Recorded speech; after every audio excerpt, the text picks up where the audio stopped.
Chaudhari opticians, style पण आणि डोळ्यांची काळजी पण एकाच ठिकाणी. अशोकनगर, सातपूर, नाशिक. सातपूरमध्ये उघड्यावर मांस विक्रीचा मुद्दा तापला. नगरसेवक नितीन निगळ आक्रमक. नाशिक महापालिकेच्या सातपूर विभागीय कार्यालयात प्रभाग समितीचे सभापती समाधान देवरे यांच्या अध्यक्षतेखाली पहिलीच प्रभाग समितीची बैठक पार पडली. या बैठकीत प्रभाग क्रमांक 11 चे नगरसेवक नितीन निगळ यांनी सातपूर परिसरात उघड्यावर सुरू असलेल्या मांस विक्रीचा मुद्दा उपस्थित करत प्रशासनाला धारेवर धरले. सातपूर विभागात नियमांना हरताळ फासून उघड्यावर बिनधास्तपणे मांस विक्री सुरू असल्याचा आरोप करीत ही मांस विक्री कोणाच्या आशीर्वादामुळे सुरू आहे असा संतप्त सवाल त्यांनी उपस्थित केला. अशा प्रकारामुळे नागरिकांच्या आरोग्याचा प्रश्न निर्माण होत असून स्वच्छतेलाही तडा जात असल्याचे त्यांनी नमूद केले. उघड्यावरील मांस विक्री तात्काळ बंद करावी अशी मागणी त्यांनी केली आहे.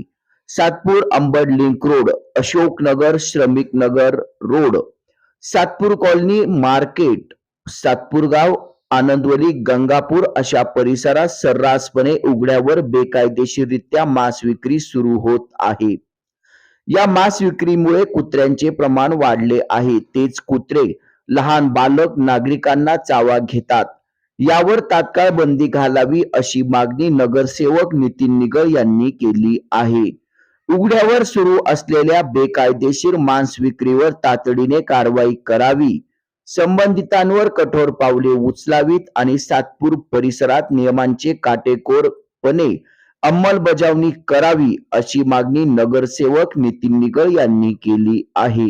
त्यानंतर सर्वात मोठा एक विषय आहे की आपल्या भागात उघड्यावरील जी मांस विक्री, इथं काही सदस्यांनी सांगितलं की आपल्या भागात जर आपण फिरले तर अनेक ठिकाणी आपल्याला बेवारस कुत्रे, हे पिसाळलेले कुत्रे दिसतात. त्याचं कारण कोणी शोधलं का? आपण फक्त अधिकाऱ्यांना बोलतो की आमच्या इथे कुत्रे वाढले कुत्रे, पण ही उत्पत्ती कशी होती त्याचं संशोधन केलं का? आरोग्य विभागाचे जे कोणी असेल का आपल्या भागात प्रत्येक प्रभागात उघड्यावरती मांस विक्री याच्यावर कोणाचा अंकुश आहे का? आपण एखादं साधं शॉप भाड्याने घेतलं तर शॉपिंग लायसन्स लागतं, फूडचं लायसन्स लागतं.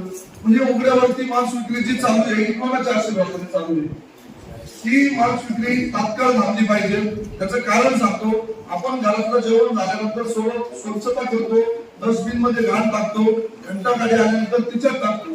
पण उघड्यावरील मांस विक्री झाल्यानंतर ते जे पिसा असतात ते जे कोणी असतात ते कुठं टाकतात? बघितलंय कोणी? घंटागाडी जाते का त्याच्यात? ते रस्त्यावर टाकून जातात. मग त्या ठिकाणी ते कुत्रे येतात. ते कुत्र्या ते मांस खाल्ल्यानंतर ते पिसाळतात. आज सुयोजित परिसर जो असेल कामगार नगर मधला, तिथे कुत्रे आहे जवळजवळ 20-25 लोकांना चावा घेतलेला आहे. सातपूर प्रभागात, मी प्रभागातच नाही प्रत्येक प्रभागात कुत्रे वाढलेले. त्याचं मुख्य कारण आहे उघड्यावरील मांस विक्री आपण तात्काळ बंद केली पाहिजे. आता इथे ज्येष्ठ सदस्यांनी प्रत्येक अधिकाऱ्याला उभं राहून उत्तर द्यायला सांगितली. पण माझा प्रश्न असा आहे की आपल्याकडे जर गेल्या अनेक वर्षापासून कोल्हे साहेब, नशीब मी नगरसेवक झालो नाही तर कोल्हे साहेब माझं कधीच संधी नसते. ज्यावेळेस ते इथे होते मी त्यांना मोबाईल घेऊन आलो होतो देण्यासाठी, तर तुम्ही फोन उचला. आम्ही इथं आज आमच्या सहकारी नगरसेवक इथं बसले शोभाने जाईल, त्यांच्या घरात लग्न आहे आज, पण ते इथं बसले का? तर 50,000 लोक ज्यावेळेस आपल्यावरती विश्वास टाकतात, निवडून देतात, तर त्यांचं अन्न आपण 92 पासून नगरसेवक आहे आणि आज इथे बसलेले मी 4 महिन्यात बघितलं इतके गोड गोड उत्तर देतात. अधिकाऱ्यांना फोन केले की काम बाजूलाच, उद्या काम होईल असं आश्वासन देतात.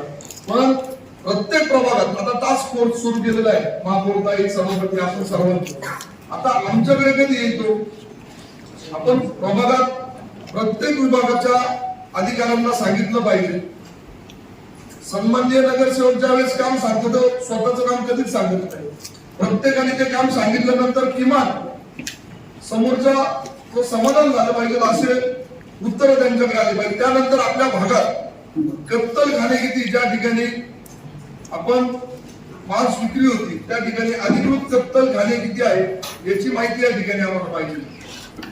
अधिकृत आणि महानगरपालिकेच्या वतीने तिथे काय उपाययोजना आहे. सातपूरमध्ये एवढं मोठं कोटी रुपये खर्चून कत्तलखाना रेडी पण तो वापरलेला नाही. स्लाउटर हाऊस जसंच्या तसं पडलेलं आहे. मग त्याचं व्यवस्थापन होतं कसं तुम्ही सांगा. किंवा विकासाची माहिती आहे. आम्ही निवडून आल्यानंतर 3-3 महिने झाले पत्र दिलेले प्रत्येक विभागाला, त्या विभागाची आम्हाला माहिती आहे. आणि मागील 3 वर्षात आता आम्हाला काल श्वेतपत्रिका मिळाली, पण विभागाच्या माध्यमातून माहिती पाहिजे होती की प्रशासकीय काळात काय काय कामं झाली.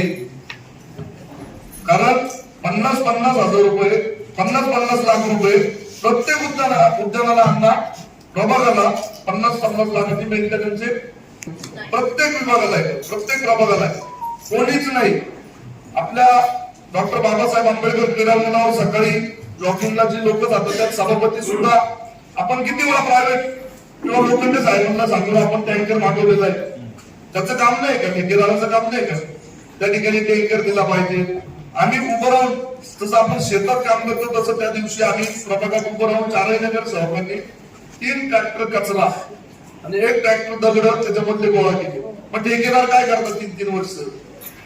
प्रत्येक गोष्टीला सांगितलंच पाहिजे का. या चॅनलला आपण शेअर करा, लाईक करा आणि सबस्क्राईब करा. धन्यवाद.